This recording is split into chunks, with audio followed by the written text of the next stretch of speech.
Good morning, everyone. It's Melanie Goodhue here, owner of Pulse Wealth Management, and I have the pleasure of being joined by Erica Vincelli, who is a mortgage expert. Thanks for joining us, Erica. I really appreciate you being here.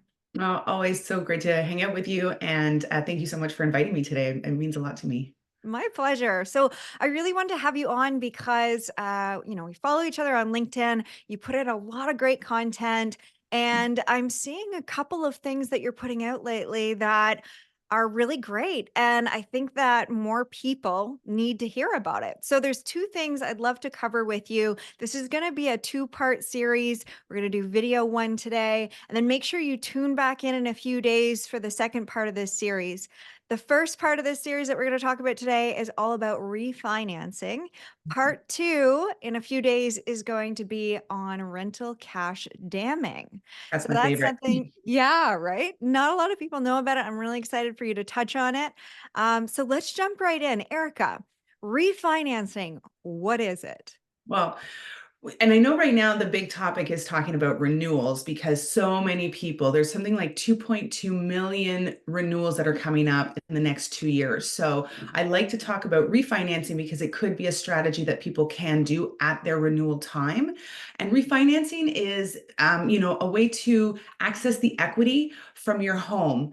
And that, basically you're refinancing the mortgage. You're doing another financial transaction, but you're usually taking the equity from your house and you're applying it to for different reasons. So it could be for renovation. You can take the equity from your home to improve the value of your home. I'm a big believer in that. Don't use your savings, use the money that you've built in the equity in the house and use that to renovate the home. Another very common, especially right now, unfortunately, is for debt consolidation or maybe tax arrears. So if you're carrying a lot of debt, if you're having trouble sleeping at night and you really just need to get this debt under control or improve cash flow, refinancing is a great solution for that. And then one thing that we're going to talk about now, and also with the rental cash damming, is people usually refinance their mortgage to access equity to grow a real estate portfolio. So those are usually the most common reasons that someone would refinance. I love that. Now, if you don't mind, I'd love to ask you, why do you recommend that people use their equity for a home renovation rather than savings? Well, I guess because I think you're using the money from the home to improve the value of your home. So if you're using the equity and then also, as we all know, when you do certain renovations, some carry more value than others. But if you took, $100,000 from your mortgage and you redirected that into improving the value, you can actually yield probably 150 in value. And using your savings, I think there's better things you can do with your savings. Maybe it's a different way to invest, with yourself. You would have Mm, a great opportunity to invest for your clients. right. So I think there's different things that you can do with that money. And it's after tax dollars. So you have to earn sometimes 30 or 40% more for that you've saved that cash. So if you save 100,000, you've actually had to make 130, $140,000 to yield that to net that 100,000. So wouldn't you think that you could do better things with that cash, other forms of investment or, right now making ends meet or putting that towards maybe a little bit of a higher mortgage payment because you did refinance your mortgage. But I just really am a big believer in using the equity from your home to improve the value of your home. Yeah, it's a good point because if you've got other funds, like you say, let's say you've got, $20,000 and your tax bracket happens to be 20%. If you didn't use that for a renovation, instead, let's say, like you say, there are other investment opportunities, you throw that instead into an RSP, all of a sudden you're getting all of that tax back, right? Mhm. Now you've got an extra chunk of change on top of that 20K that then you can reinvest. So, Yeah. yeah, that's Or you great. can use that refund, and then the refund, you can apply it back to the mortgage as a prepayment. So there's a lot of different ways that we can cycle funds, like cycle the money that makes way more sense. And that's just the way I believe it. I love it. Thank you for answering those questions. I think we all know, right? For some reason, and I think, I don't want to say for some reason, I think that In historically speaking, there's been a lot of times where refinancing maybe has happened in not the right situations. And I think that's why maybe refinancing, that word, can sometimes come with a negative connotation. So I really wanted to touch on that with you because I believe that there are lots of situations and a few main ones that you covered here today where it actually makes a lot of sense. So thanks for Oh, answering that. yeah, I mean, we know this from the clients that we see, and I've seen people that are holding on. This renovation is one component, but when you talk about using the equity to invest into real estate, into buying another property, I don't believe that refinancing is going backwards. And I hear that all the time. I don't want to go backwards. And but I say you're not going backwards when you're investing into another property, or if you're investing and growing the value of your home, it's like one step back for two steps forward. So you have to realize, you have to look at the big picture, not the immediate, dissatisfaction and the immediate impact. It's a big picture thing. People that are refinancing to consolidate debt or for tax arrears, I mean, tax arrears, you can lose your house. So let's be honest, this is a really great solution to keep your home.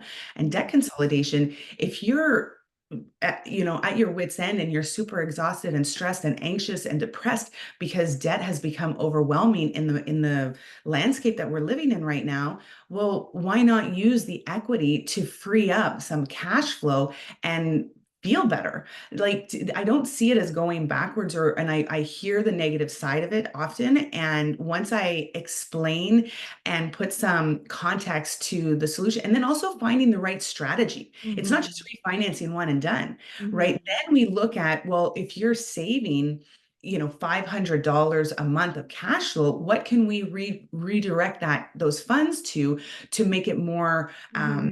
to kind of soften the blow, if you will, of increasing your mortgage amount? Well, you're Hmm. saving $500. Well, why don't we take half of that and then put it back on the mortgage? And now, instead of that money going only to interest on your credit cards, it's actually going to the principal balance of your mortgage, which will reduce the amortization, which in turn means you're paying your house off faster. So you have to think of what is the solution, but what is the strategy? I'm Hmm. always really big on strategy. I'm a strategist. I call myself a mortgage strategist, not a mortgage agent. I think it's really important to build the right strategy to know, if you're doing this, what's the impact? What's the benefits? There's benefits. And then how are we going to work within that to get you back on track, or still allow you to achieve the goals that you want to achieve? Yeah, there's a reason that I send my clients to you, Erica, because you're not just a mortgage agent, you are a mortgage strategist, and I love that. Yeah. Okay, so we've talked about some scenarios of and situations of who it's good for, what it's good for. We've talked about some of the benefits.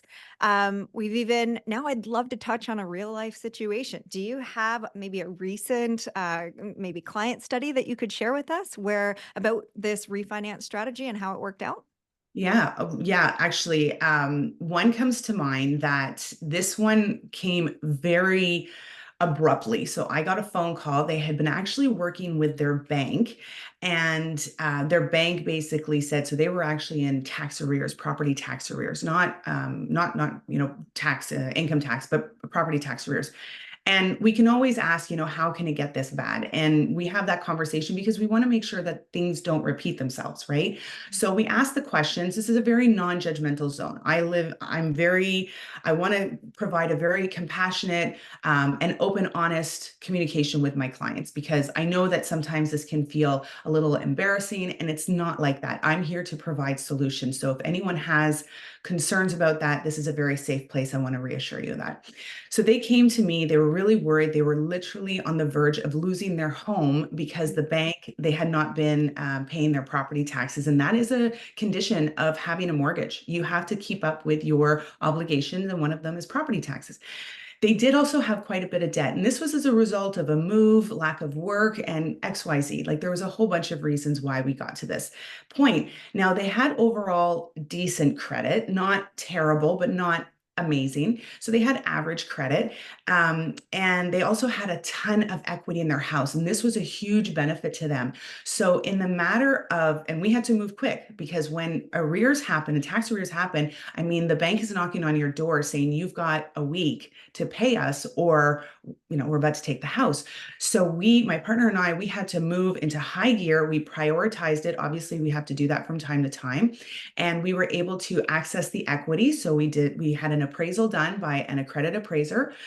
We found out how much equity they had. We were able to pay off all of their debt. We were able to pay off the arrears. Now, in this particular situation, we actually had to go to an alternative. People call it a B lender, but I don't like that because it sounds bad. Alternative lenders are great for situations that traditional lenders might not do. And tax arrears is something that traditional lenders will not pay off. You have to be up to date with your taxes, whether it's property or income taxes. So we were able to go to an alternative lender for a 1-year mortgage. It was a pretty, it was a decent rate considering the circumstances, and everything was accounted for in the mortgage advance. So any fees, any legal fees, all that stuff was all taken from the advance of the mortgage. So we found that we could do a 1-year strategy with this alternative lender, keep them in their home, paid off all of their debts. They're starting at a clean slate. They now have their taxes are all up to date and everything. And I got an email from this from the client probably about 3 months afterwards, and she said, "I have not slept this well in years." And I say years because when people start to fall behind, like I said, they get a little shy or embarrassed. And so they just kind of, and we all do this when things we don't want to talk about, we brush it under the rug. This is not the topic you want to be brushing under the rug. So it accumulated and compounded for years. And finally, she goes, "I have not slept this well in years." So it just was such a great solution for them. And they didn't go backwards, they got ahead, because going backwards is sometimes staying still.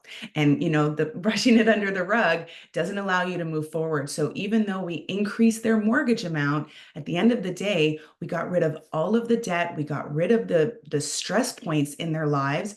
And now they're starting from scratch. They have a manageable mortgage payment. They have better cash flow, but most important, peace of mind and a great night's sleep. And when I get those emails, it like fills my heart, because I know that what we're doing is the right thing for the clients all the time.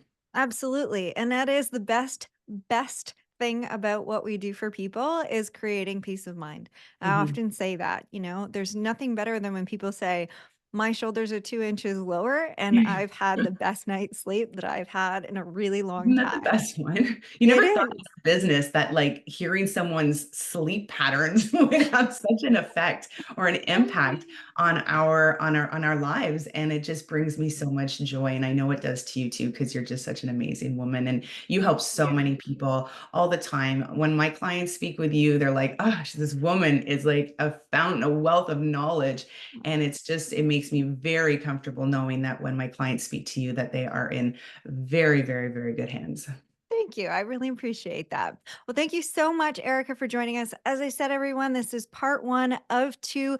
Be sure, especially if you have a rental property or you're considering expanding into more real estate outside of just your primary residence, make sure you tune in to part 2. It'll be a great one. You don't want to miss it. I'm going to throw Erica's contact information and tag her and all that good stuff in the comments below or the description. So feel free if you want to reach out and, have a complimentary consult and see how Erica might be able to help you. She is an open book and really, really lovely to work with. Thank you so much, Erica. I really appreciate your time today, and I'm so looking forward to our next video. Thanks, Mel. Bye. Bye.